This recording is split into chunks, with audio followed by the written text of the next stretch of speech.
Hi అండి, ఎలా ఉన్నారు? నేను మీ ఒంగోలమ్మాయిని. ఈరోజు అసలు ఈ మ్యూచువల్ ఫండ్స్లో అసలు ట్యాక్స్ కూడా పడుతుందా? అసలు ఎంత పర్సెంట్ పడుతుంది? ఎక్కువ మనకి బయట టాక్ అంతా వాటికి ఎక్కువ ట్యాక్స్ కట్ అవుతుంది, మనకు వచ్చే డబ్బులు మొత్తం అక్కడ కనిపిస్తుంటాయి కాబట్టి దానికి ఖచ్చితంగా ట్యాక్స్ కట్టాల్సి వస్తుంది అని చాలామంది అనుకుంటూ ఉంటారు. ట్యాక్స్ అయితే కట్టాలి, కాకపోతే అది ఎంత పర్సెంట్ కట్టాలి, ఎంత కట్టాలి ఏంటన్నది ఒకసారి చూద్దాం. మనం ఒక ఫండ్ సెలెక్ట్ చేసుకొని దాన్ని బట్టి ఒకసారి చూద్దాము. ఇక్కడ ఇందులో ఈ ఫండ్కి ఎంత పర్సెంట్ రిటర్న్కి ఎంత ట్యాక్స్ పే చేయాలో ఒకసారి చూద్దాము. ఇక్కడ ఉంది కదా ట్యాక్స్ ఇంప్లికేషన్స్ అని చెప్పేసి, అసలు ఏంటి, ఎప్పుడు తీస్తే ఎంత పడుతుంది అన్నది ఒకసారి చూద్దాము.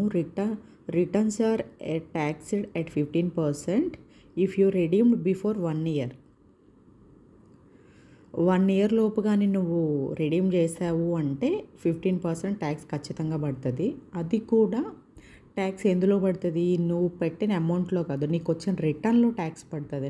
నువ్వు ఫర్ ఎగ్జాంపుల్ ఒక 10,000 పెట్టావు, దానికి ఇంకో 10,000 వచ్చింది. ఆ వచ్చిన 10,000లో 15% అంటే 1,500. అది వితిన్ 1 yearలో 1 year లోపు కానీ నువ్వు రెడీమ్ చేస్తే 15% పడుతుంది.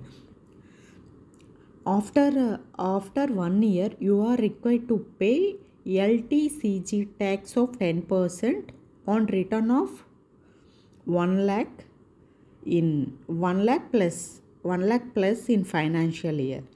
అంటే ఆఫ్టర్ 1 year ఒక 1 year పీరియడ్లో, ఈరోజు ఇది మే కదా, నెక్స్ట్ ఇయర్ మే లాస్ట్ మే నుంచి ఈ మే వరకు ఈ పీరియడ్లో 1 year ఎక్స్ట్రా మీకు ఇన్కమ్ వచ్చింది అంటే ఓన్లీ రిటర్న్స్ మీద ట్యాక్స్ పడుతుంది, నువ్వు పెట్టిన అమౌంట్ మీద ట్యాక్స్ పడుతుంది. ఎందుకు అంటే నీకు వచ్చిన అమౌంట్ మీద నువ్వు ఆల్రెడీ పే చేసి ఉంటావు కాబట్టి నువ్వు ఇన్వెస్ట్ చేసిన అమౌంట్ మీద పడుతూ, నువ్వు ఇన్వెస్ట్ చేసిన అమౌంట్కి రిటర్న్ ఎంతైతే వస్తుందో ఓన్లీ రిటర్న్ మీదే పడుతుంది ఆ ట్యాక్స్.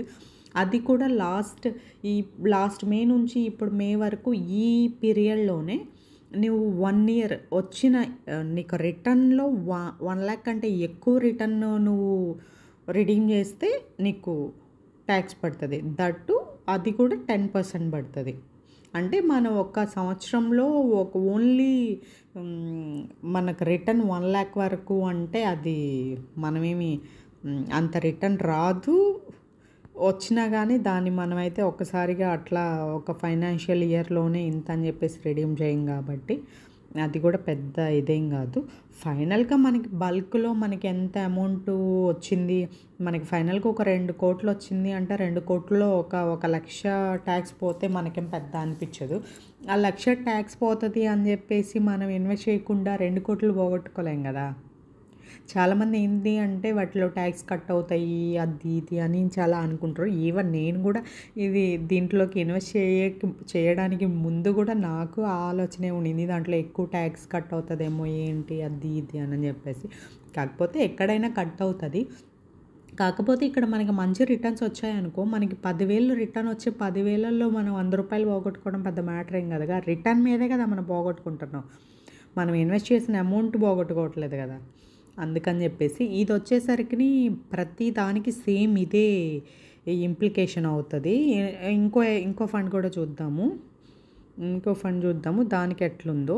అన్ని ఫండ్స్కి ఒకటే రూలు దీంట్లో అయితే, ఇంకా రిమైనింగ్ అంటే వేరు వేరుగా ఉంటాయి, కానీ ఇక్కడ కూడా చూడండి సేమ్ అట్లానే ఉంది. అంటే ఈ మ్యూచువల్ ఫండ్స్ వాళ్ళ రూల్ ప్రతి ఫండ్కి ఒకటే అప్లై చేస్తున్నారు కాబట్టి ప్రతి ఫండ్కి ఇదే ఉంటుంది. ఈ రిమైనింగ్ అంటే అవి ఎవరి వారి ఫండ్ బేస్ చేసుకొని ఉంటుంది, కానీ ఇది మాత్రం పర్ఫెక్ట్గా ఒకటే రూల్ అనమాట. అది ట్యాక్స్ అంటే కొంతమందికి ఆ ట్యాక్స్ ఎంత పడుతుంది, ఎక్కువ కట్ అయిపోతుంది అని కొన్ని ఆలోచనలు ఉంటాయి కదా. అందుకోసం ఈవెన్ దీనికి నేను ఇందులో ఇన్వెస్ట్ చేయడానికి ముందు కూడా నా ఆలోచన కూడా నా థాట్ కూడా అట్లే ఉంది. అంటే అందరి థాట్లు అట్లే ఉంటాయి అనుకోండి. అందుకే నేను క్లియర్గా చెప్తున్నాను. మనం వచ్చే 2 కోట్లను పోగొట్టుకొని ఇక్కడ మనం ట్యాక్స్ 1,00,000 కట్ అవుతుంది అని చెప్పేసి 2 కోట్లు పోగొట్టుకోవడం కరెక్ట్ కాదు కదా. అందుకని చెప్పి నేను చెప్తున్నాను. జస్ట్ ఇది నా పర్సనల్ ఒపీనియన్ అంతే.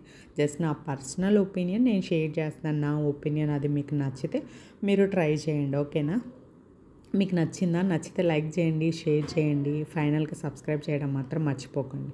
ఓకేనా? Thank you so much.